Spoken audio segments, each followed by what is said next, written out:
Hey guys, Alchemist here. So before we get started, I just wanted to quickly say a big thank you for everyone that's applied for the waiting list. There are 2 or 3 spots available at the moment, so if anyone is still interested in securing one of those, I will be posting the link in the description and make sure you lock them in because I guarantee you that the course will never be this price again. And for today's video, I actually didn't take a single trade this last week, so I don't have a recap to go over with you guys, but I will be showing you a trade that was there on Wednesday night. It was just in New York, and because I'm currently not trading that session, I didn't take it. But there are a few other things that I want to go through in this video as to how to actually frame your trade. So from a structural perspective, from a supply and demand perspective, and from a liquidity perspective. Apologies. I am feeling a little bit under the weather, guys, so I apologize in advance if my voice is a bit croaky or anything like that, or if I cough throughout the video. Just getting over a little bit of a flu. So let's start off on the weekly. If we look at where we're currently in now, previously we were trading out of this demand zone to the left, but what we've just tapped into here is actually these buy to sell wicks, which had this interaction with the supply to the left. So let me just mark that up for you. So this was the supply we came into. And then these wicks, they're easy to miss, but I've got a trained eye. So if you look at this is exactly where price has now been rejecting off of. We could now start to see a pullback. Previously on the weekly, I was using a zone up here for my supply because this was the last one that actually set a lower low when we broke here. But since this break, we can now use this POI as the supply zone because now we've actually confirmed that this is a strong high as it put in a lower low. So we'll mark this guy up. Mark that as supply. And just because my rules say that I'm not marking breaks of structure on the weekly and then they only start with the breaks of structure on the daily, I am going to get rid of this, but it was just here to show you guys that this wasn't a valid supply zone until this break occurred. Okay, so that's all we need to do on the weekly. Let's jump down to the daily. So on the daily, on the daily, we want to identify our most recent break of structure, which was greater than 110 pips. So if we look at this here, yeah, it's 112. And you'll see, guys, that the reason why I've chosen these numbers is I've actually done quite a lot of backtesting on this pair in specific to see the characteristics of it and to see when we get a break of structure of this number, do we usually then see order flow continuing in its expectation to set lower lows and lower highs or higher lows and higher highs? So I'll mark this as our daily break of structure, leaving this as our daily high. And this here was a pullback greater than 110 pips. So we actually have our daily low confirmed. I'm sorry, I don't know what I just did. Daily low. So this is what price is currently trading within. However, because the trade that I'm wanting to show you guys occurred on the 13th, I am going to go into replay mode and go back. So at the point when we were in the 13th, we didn't actually have our daily low. So let me just go back. Okay, so at this point, we didn't yet have our daily low. We knew we had this zone here, and let's see what we were reacting off of to the left. Okay, so we'd just come into this imbalance. We'd started to see the first reaction. Another thing I like to do to mark out our imbalance is, I can never find this tool, this one.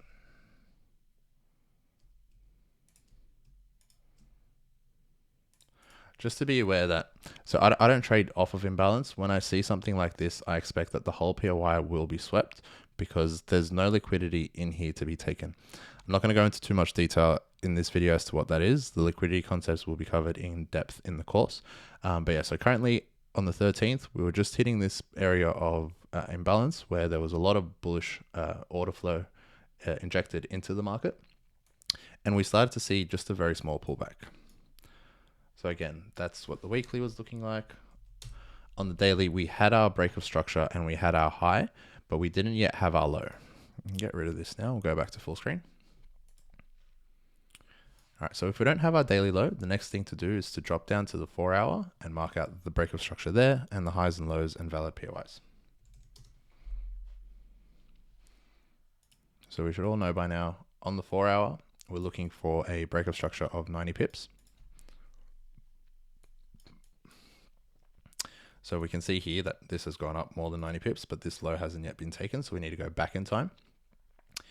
This here doesn't qualify, and it's actually going to be the exact same breakup structure that we marked that as on the daily. So this is actually going to be daily plus 4H breakup structure.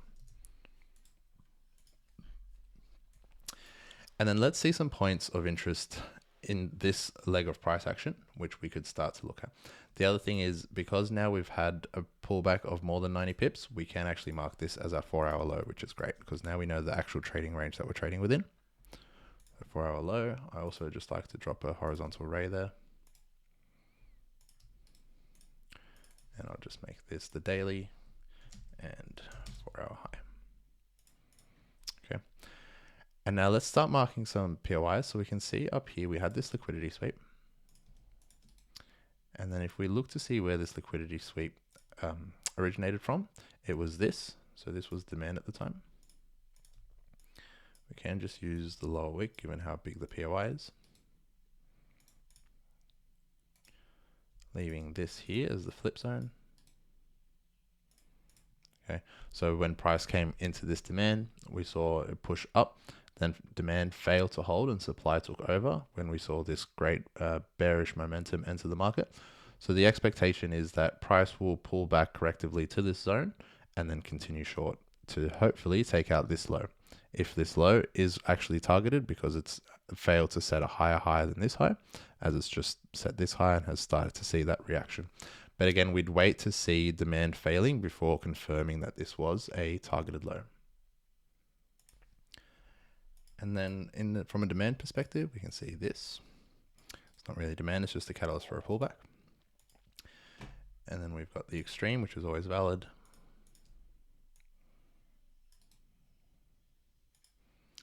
And then there'd be something in the wick up here as well.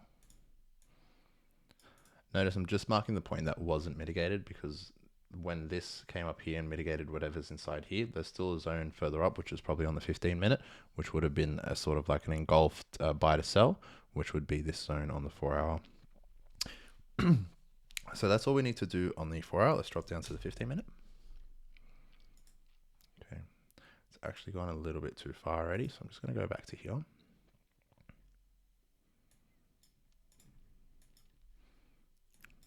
And we need to identify our 15-minute breakup structure. So let's just go actually to the beginning of the 13th.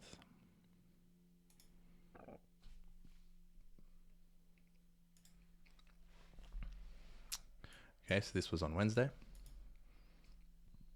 And we can see here that this pullback was much greater than 22 pips. And so this was our 15-minute breakup structure. Leaving this guy up here as our 15-minute high. And once we had a pullback greater than 22 pips, we had our confirmed 15-minute low, which, as you'll see, never actually had a candle close below and then a follow-up candle. So this was just a sweep. So we can mark this as our 15-minute low, and then we'll also mark the sweep as well.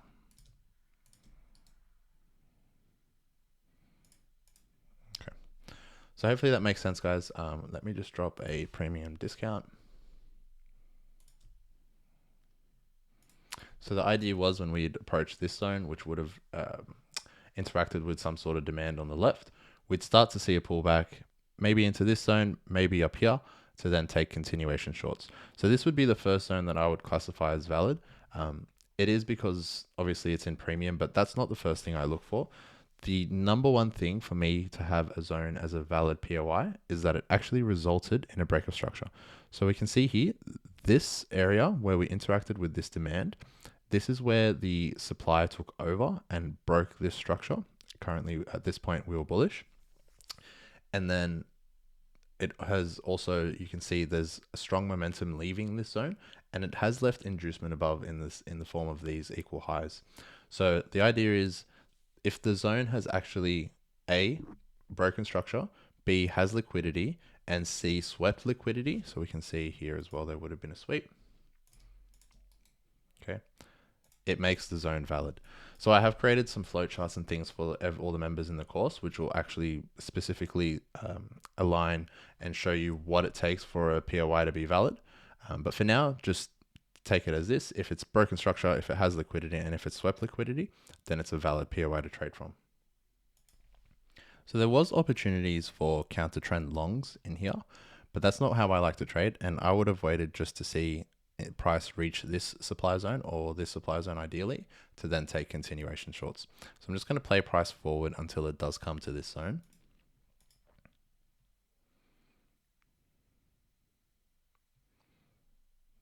Takes a little while. And then we get our tap. Gone too far. And so at this point, shout out to Webster, I was actually chatting with him and he was saying, like, he was asking if we're ready to look for shorts. But my response was that we hadn't actually had one of the liquidation models that I wait to see, so that we couldn't actually yet enter short.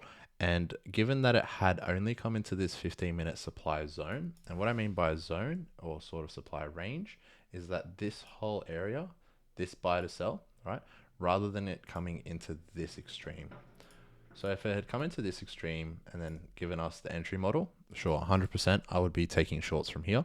But as it had just come into the range and hadn't yet mitigated the extreme, the idea for me is I would wait for it to come into here as it has, build some liquidity, sweep it into this zone, and then give us our entry model to then take the short from here. Essentially, we're just waiting for the early sellers to be swept and then the real move to occur. So yeah, as it had only just come into this range and not this POI, I wasn't willing to take any shorts here. We can jump down onto the 1 minute. You can see we didn't really even get a chance to. The sort of the chalk, if you like, would have been here if that's how you like to trade, but I would never just trade off a chalk, especially from a range, not from the extreme. So ideally, if you wanted to be trading like this, you'd wait to see an entry here. But yeah, this is the 1 minute, and you can see this was actually when I think it was CPI, the news came out about interest rates in Australia. We had a 60 pip candle. Again, sorry guys for my voice. Hopefully this is the last day of it, and I want to actually record another one for you tomorrow. So fingers crossed, it's all better then. So we didn't get an entry there. And then ideally what I was saying was I wanted to wait until this whole zone was swept to then take the entry. Okay, so I wasn't definitely not going to be taking any longs from down here, and I was waiting until price came up to sweep this area before I would consider taking any shorts. So what I'm going to do is I'm just going to go up to the 15 minute again, play price forward up until we come back up here. Obviously I was watching this so I know what happens, but again, I would definitely not have taken any trades here, and I didn't take a single trade this week. But yeah, let's go up there and so I can frame for you how we could have actually entered. Okay, gone too far. Perfect. So once we had this sweep, and you can see it's very precise, it only actually swept it by, the high here is 8033, and this is 8030. So 3 ticks, so 0.3 pips is what this was swept by. And then what we want to see after this has occurred, so this is one of the liquidation models I wait to see. Once this has occurred, then yes, we can start saying here is our chalk. Okay. Here is our interaction.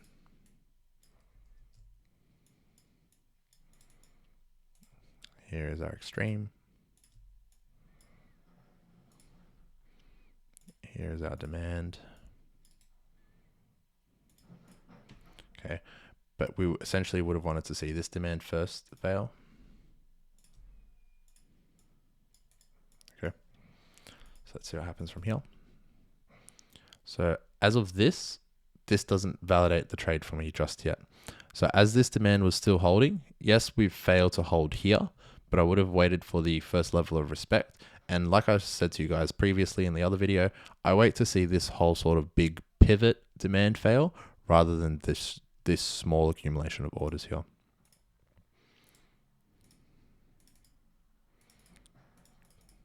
Okay, we go away for a little bit.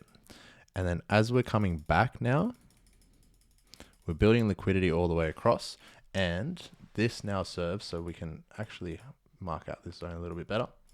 Sorry. It would be the last candle that was engulfed, which is this one here, which we didn't actually tap into then. And now what we've done is we've created liquidity in two forms. So we've created liquidity to be swept here. And then we also have this inducement right above the zone, which is where the early sellers would have gotten in. Okay, so essentially, like I said before, if people were just waiting for this first shock, they would have seen this, they would have had their entry placed here. Now this price has now come back up to sweep them. So what we could do is we can place our limit here with a 2.5 pip stop. And in terms of target, ideally we can easily target here. Okay. What we could do is, again, like I was saying, we'd wait for the whole pivot demand to fail here. If this was the last pivot demand that actually swept this, and it's important that it swept because it means it traded higher than the previous high. I know it didn't close, but it means that a lot of orders were injected into the market from this zone to then be able to push price to break this previous high. And as you guys know, I like to take 25% of zones. So if we were to do this to 25%, we put that there. So that's a 23R trade if it works out. And this whole zone here, I think maybe on the 5 minute would have been 1 POI. Yeah. Sorry again. So this would have been where I would have wanted to take the end, so my last sort of partials off. But let's just go back up to the 1 minute. Let's see if this trade actually works out. So firstly, with a 2.5 pip stop, 4R would be 10 pips. So there's 10 pips. Just mark everything out correctly.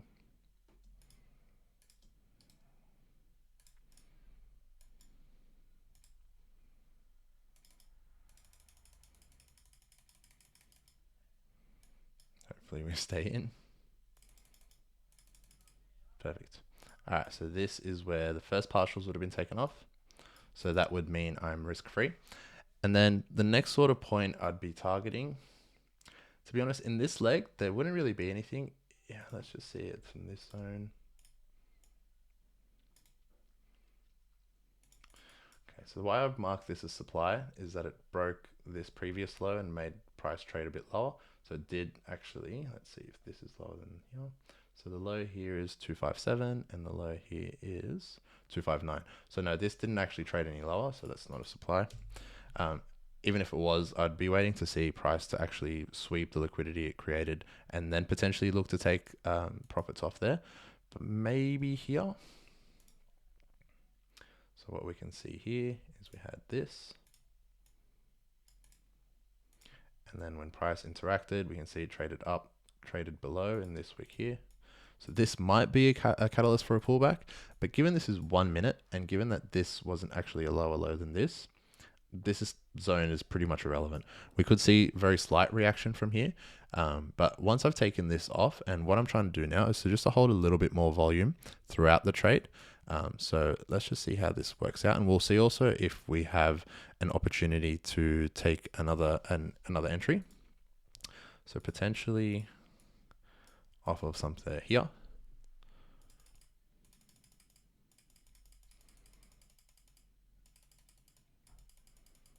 If this fails,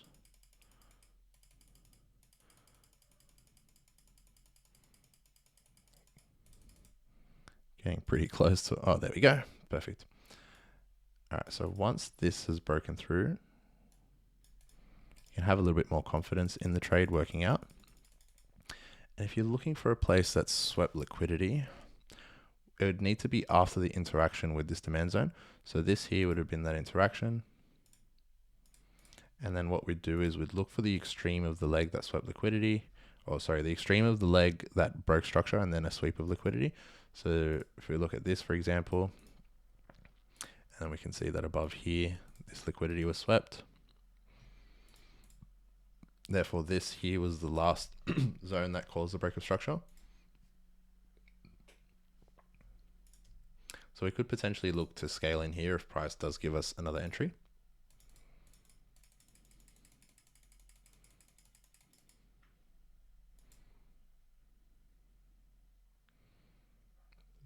sure it's going to come back there, to be honest.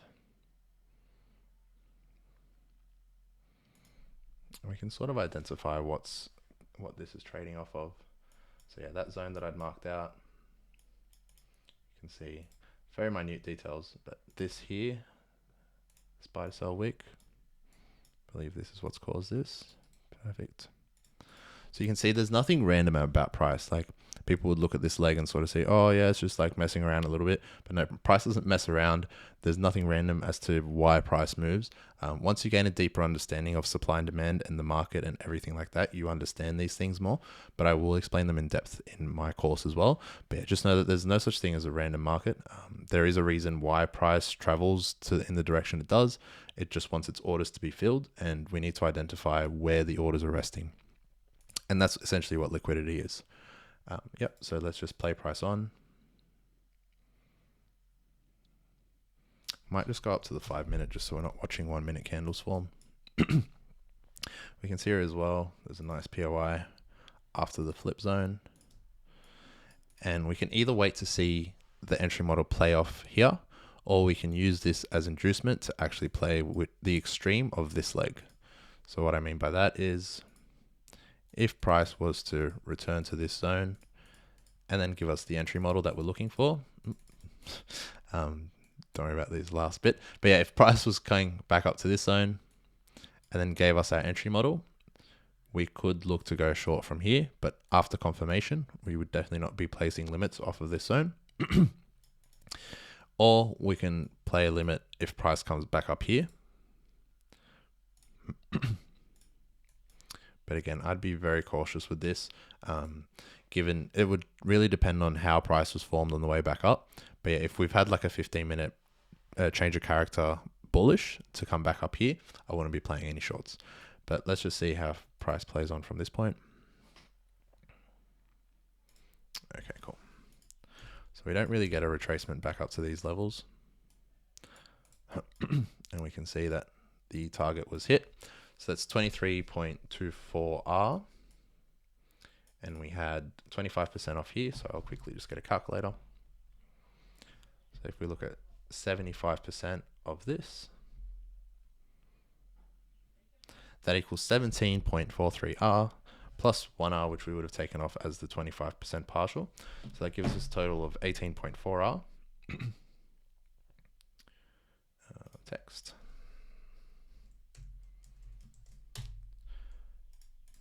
And this trade was a little bit longer, 7 hours and a half. And obviously the reason why I didn't take it was that it was 2 a.m. my time. So I was definitely asleep. I would have actually woken up somewhere around here to go to the gym. But yeah, I wouldn't have been able to get any entries there. And I don't trade that session anyway. So that's 18.4R in the span of 7 hours.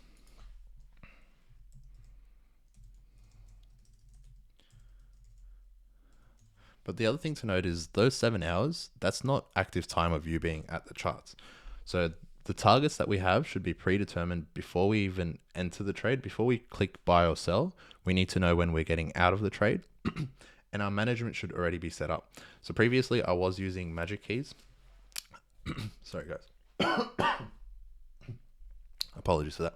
Previously I was using magic keys. But I did have an issue with parallel windows running on my Mac. So I've actually just downloaded and purchased the Trade Assistant for MetaTrader. And that one is compatible with Mac. So if anyone's interested, just let me know and I'll send you the link. And essentially with that, I set my 25% partials before the trade is initiated. On Magic Keys, I had to wait until I was actually in the trade. But knowing that your partials are set, and then I just set an alert on TradingView. So if I'm out and about, my phone will just let me know that I've just taken my partials off. And then, apologies guys. And then essentially the take profit, that would already have been predetermined. And we'd know when we're getting out of the trade. And once we've had that 25% partial taken off, we're risk-free. So the rest of this time, the rest of those 7 hours, because we can see that partial came off quite quickly. And most trades, if they're going to work out, this is going to work out very fast. So 38 minutes, okay? So within the first half an hour or just after the first half an hour, you no longer need to be monitoring or managing this trade. You set your take profit, which you would have known before you entered the trade. You have your stop loss, and you know you've already broken even on the trade essentially. And the only reason we should still be looking at the charts is to see if we get an opportunity for a scale in. But yeah, that's all I wanted to go through today, guys. I will sort of break down again structural ID, liquidity ID, and the supply and demand ID. I wanted to do it today, but I don't want to keep coughing on the mic, so I am going to save it for a later video when I'm feeling a little bit better. But no, that's coming. Again, there's 3 spots left in the early bird 25. Prices are going up again right after that, and then again after the first 50 join. So make sure you lock those in for those of you who are interested in the course. And I will hopefully be releasing some more details as to what exactly is included, what you're going to get, and everything like that within this coming week. So if you have any questions, guys, let me know. Like I said, please follow me on Instagram just to keep up to date with everything, because I can't make text posts on YouTube until I hit 10,000 followers. Another thing, 10,000 subscribers. And if you guys can please share this and get your friends to subscribe as well, it would mean the world to me. I am just I've set myself a goal to have 1,000 subscribers by the end of the year.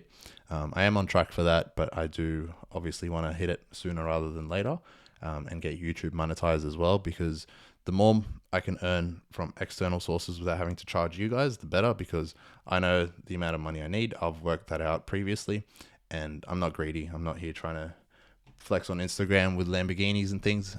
I will have a Porsche GT3, but not a Lamborghini.